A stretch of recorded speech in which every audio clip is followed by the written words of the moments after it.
Hey jerks. Yeah, long time no video. So let me explain. Yeah, it's been a long time. I guess there's no easy way to say this, but I guess I'm pretty much done. Done with the channel. And it was a lot of fun for a long time. And I had super fun restoring the 90. But that's basically done. There's nothing else I want to do to that except maybe replace the subwoofer in there with something a little beefier.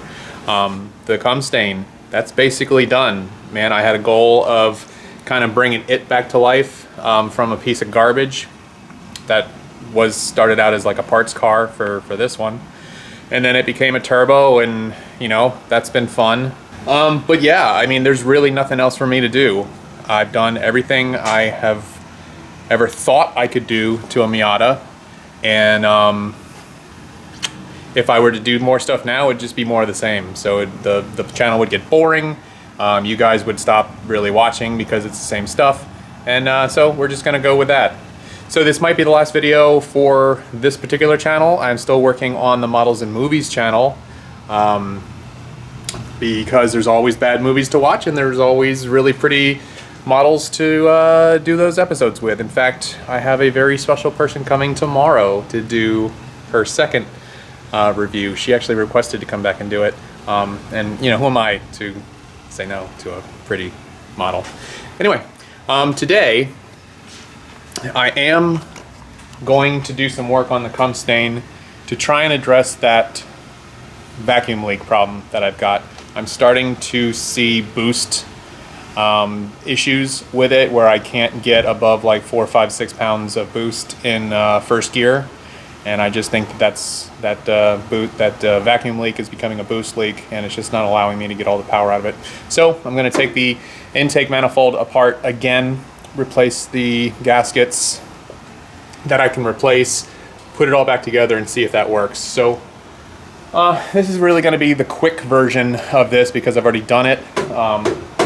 So let's get started. First thing first, I guess I have to pop the hood. Nope, the motor's still in there. That's good. All right, so very quick overview of what I need to do to remove the intake manifold is obviously I need to take the return on the intercooler off. All these hoses need to come off. This is the idle air temperature valve controller, whatever bullshit that nobody actually needs, but it's there. I'm gonna take that off. Then you have to take the fuel rail. I think you have to take the fuel rail off. Yeah, I'm pretty sure you have to take the fuel rail off. Oh yeah, you definitely have to.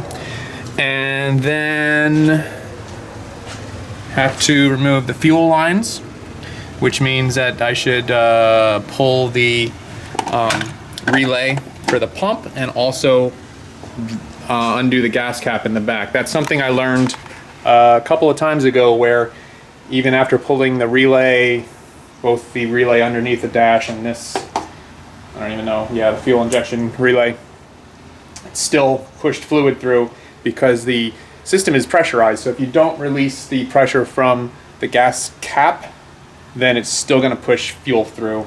You're going to make a mess either way, it doesn't matter. All right, and then after those things, then there are just like 9 bolts or nuts holding the manifold on. And I also have to take the throttle body off because I'm going to replace that gasket as well. So here we go. You take off your throttle cable with these 2 bolts. I put them back in there, and then this little thing just is a little thing that goes into that hole as it wraps around there. Piece of cake, no problem. And then to take off the throttle body, it's these 2 bolts right here, and then there's 2 nuts underneath there. The best way to get to them is with a U-joint on top of an extension, and you just get in there and do it. This IAT thing, idle air control valve, or idle air temperature, whatever the fuck that is, this thing is, that has to come off. Those are just 8s, 4/8s that you have to take that off with. Probably want to undo those things. They're real simple. You just do this, and then we're gonna get to the injectors here in a little bit. Okay, so now that this thing is off, and just to let you know, this bottom, that bottom left-hand corner one, is you have to take it off with the thing. You can't just pull it off because this valve cover ear is in the way. Anyway, looking at this doesn't look great, but this is the one gasket that my O'Reilly's didn't know what it was or didn't have, so I'm going to try a little bit later today and see if I can't replace that thing. This is not looking so hot. I don't know if I can put gasket seal on that or not. Probably not. I really don't know. This is hooked up to water lines, and this is just air that goes through here, but the water goes through this little piece right here, which is that little, it activates that little spring in there to open up more air, I guess, when the motor's cold. I don't really know what it does, but it's not necessary. There's no reason for it. Okay, now we can get a good look of what's going on in the intake. So, pretty sure you cannot take off the intake with the fuel rail on it. So the fuel rail has to come off. It's just these two bolts right there, and then disconnecting all of the injectors and pulling everything out as one thing. So because that's where I'm at right now, I'm gonna go ahead and pull the things that I need to pull as far as the injector. And the fuel pump I should probably remove, but instead of doing the fuel pump thing, I'll just relieve the pressure by letting the air out. Listen. So you hear all that, and you do this pretty much every time you fill your tank. All that pressure that's in there is what's in the system pushing the gas out. So I'd like to think that that neutralizes the pressure inside, so that when I undo those two, these two fuel things, fuel won't come spraying out of there. Here's an important tip. When you're taking off your fuel lines, I've seen this done so many times, and people screw it up, and then when they try to start up the car, it doesn't start, and they're like, I don't know what's going on, what's happening. Take a Sharpie or even a piece of tape, it doesn't matter, and just mark which one goes with which. You only have to do one because there's only two of them, obviously. So that's how I'm gonna figure out after I'm done which goes where. So as it turns out, my theory was very much correct. If you just release the pressure in the gas can or in the gas tank, you don't have really a big problem. Now a little bit came out of here, and you can already see it's just damp in there, but it's not like the pouring out that we've had in the past. And I don't know if that would work for the changing the fuel filter, but if I ever have to do the fuel filter again, I'm gonna give that a shot without pulling that stupid relay thing and running the pressure through. So I think just releasing the pressure from the gas tank does the trick. Ow! Okay, so the next thing you do is you want to pull these things out. You probably have clips on yours. Mine all broke. There's a clip. Oh, there we go. That broke too. They're pretty fragile. But the good news is you don't really have to, they don't, like, they're not gonna fall out. So there you go. All four of those are done. Now all I should have to do is release these two nuts or bolts right here. Being careful not to lose these two spacers, because that's a thing. And then the whole fuel rail should come out. Here's another tip. If you're gonna take out your fuel rail, this back motor hoist thing is kind of in your way. So if you loosen it and move it, you know, just out of the way, this is gonna come out way easier, because when it's not, this thing is here, and this sort of doesn't allow it to come out. So you just move that out of the way, this thing's gonna come right out. Another tip is I found that it was ultimately easier to remove the fuel pressure regulator from the fuel rail before pulling it out, just because things are in the way. And literally, there's not a whole lot you can do to damage this. There's just a little O-ring on that hopefully you don't mess up. Now, if you don't remove your fuel injectors from the rail, you don't have to worry about the O-rings that are in there, probably. So I would definitely recommend to take everything out of here that you need to remove these things easily, so that you don't have to remove the injectors from the fuel rail. Because if you do remove the fuel rail, remove the injectors from the fuel rail, chances are you're absolutely going to need new O-rings because they're probably already worn, and the slightest little bit of pulling them out, in and out is going to create a problem for you. Might be a good idea to have extra O-rings on hand anyway. I happen to, so if this is a problem, then I hope it's not a problem, but we'll see. So now we're pretty much to the point where all I got to do is remove a couple of vacuum lines, and then literally I am ready to pull this manifold off. Okay, and then the last two things you got to do is, on a 93 anyway, is there's this little wire harness thing being held on here. I guess that's, I don't know if that's a ground or whatever, but this comes off right here. That's a 10. And then there's one little vacuum line right there that I have to get rid of. And then 9 bolts, and it's ready to come out. And I just want to be clear, this is a water line, so be aware that there might be water in that. And then there's this is the air line that, or the vacuum line that I forgot. Okay, so getting to all the bolts and nuts is not super easy. The top ones aren't nearly as difficult as the bottom ones, but if you follow the hump on each one of these humps on the intake, if you follow that straight in and down just a little bit, you can feel it, except for this one over here. This one is easiest to get through the front. And I don't know if you can see it or not, but where is it? Hold on a second.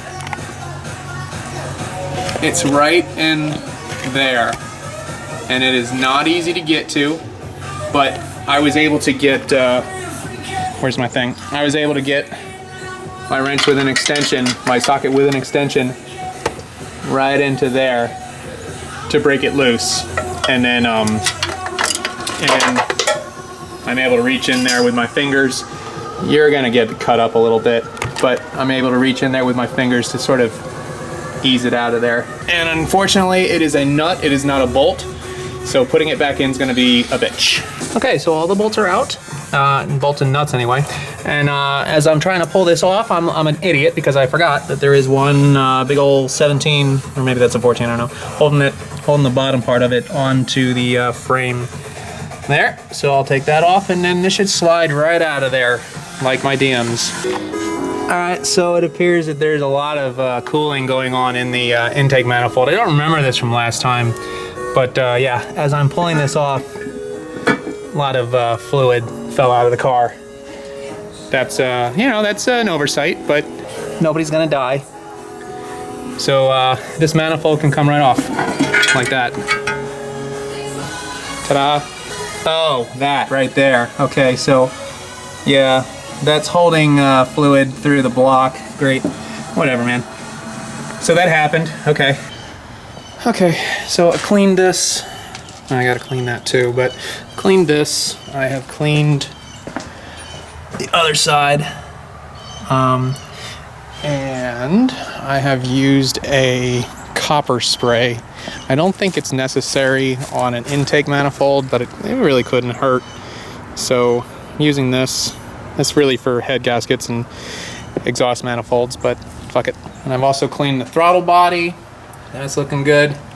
So I'm about ready to put everything back together. Here we go. All right, the exhaust manifold is back on. Now the torque spec that I've been reading is like low on those bolts, so you don't have to gorilla smash, you know, Hulk smash them down. I've read anywhere from 14 and 18 foot-pounds to 26 foot-pounds, so it's not a lot. All right, so we're doing pretty well. Fuel rail is back on. That was not very eventful. When you're putting this injector electrical back on, it's kind of tough. If you may want to go underneath that support right there. I went over it. I don't know. It seemed to work. Fuel pressure regulator is back on as well. And next is going to be the throttle body put back on. All right, here's a quick important tip. This thing right here, make sure you thread that or pass this through that little gap. See these two lines right here? Make sure you pass that through before you put the throttle body on, because that gap right here between the valve cover and this is the idle control, or that's the throttle position sensor right in there. This black thing is throttle position sensor, TPS. You get your TPS report. So this gap right here is not really enough to feed these things through. So put that through first before you put your throttle body on. Save yourself a headache. Second potential headache is right down in there. That water hose has to get hooked back up. I can't remember when I did that in the process. I think I did it before I put the throttle body on. I think I took it off after the throttle body was off so that this stuff wasn't in the way. It's a lot harder to do when stuff is in the way, but I was able to use these curved nose, needle nose pliers to get down in there and put that on there. If you don't have one of these, good luck, because getting your hand in there to put that on, not gonna be a good day. So before I go any further, I want to test to make sure that there's no leaks in the injectors. Anytime you take your injectors out of the fuel rail, or excuse me, take the fuel rail out of the intake, you probably want to make sure that everything is seated properly and that you didn't jostle anything to the point where you have screwed up O-rings and now there's going to be fuel spraying everywhere. So I'm going to hook up the battery again. I didn't say before that I had unhooked it. It's important that you do that though. You're working on stuff that could fuck with you, so just unhook the battery. Don't be a dick.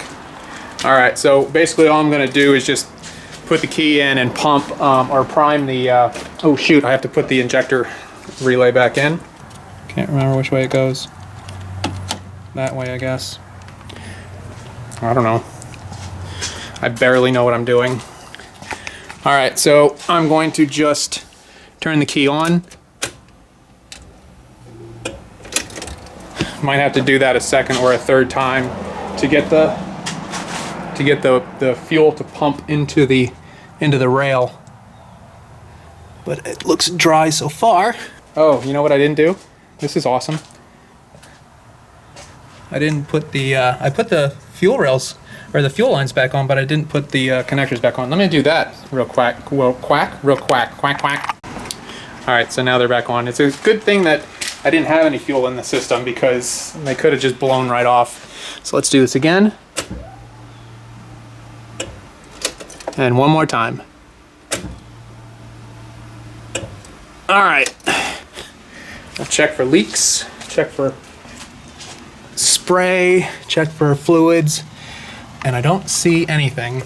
So we've got 4 injectors that look to be seated and no fuel spray. So that's good. It's probably a good idea to do that before you put everything back together because I've actually done that before where I thought everything was cool. I put everything back together 100% and then I had fuel leak. And when you have fuel leak, then you have to take it apart about 50% of the way to get back to the fuel injectors to put them in correctly or change the O-rings or whatever you need to do. So it's a good idea to do that before you have buttoned everything back up. So obviously, because I touched it, I broke my PCV valve.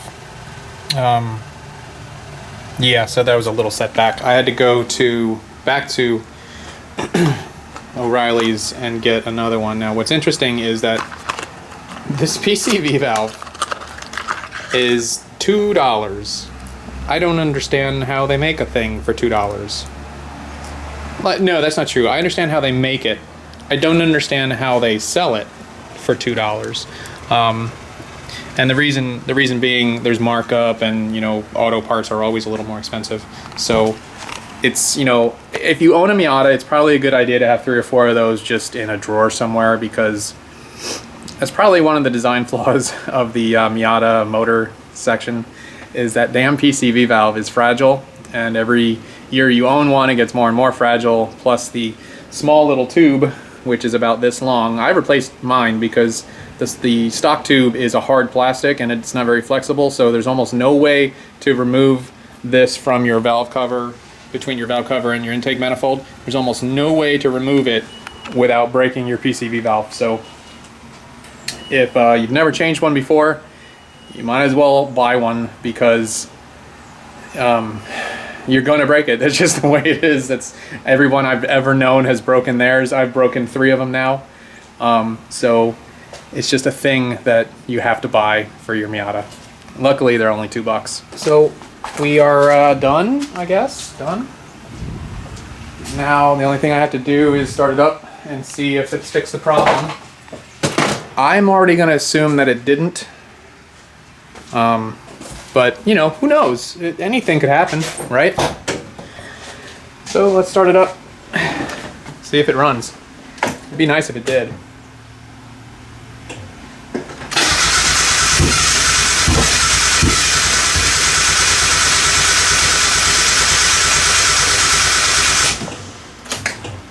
It doesn't. I didn't hear the pump that time.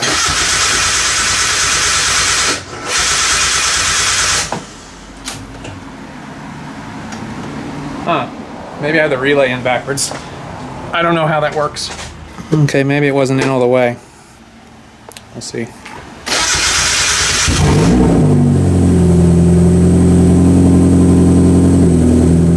Okay, I hear a vacuum leak.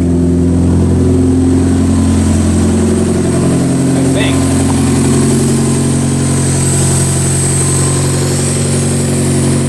Yeah, that's definitely a leak.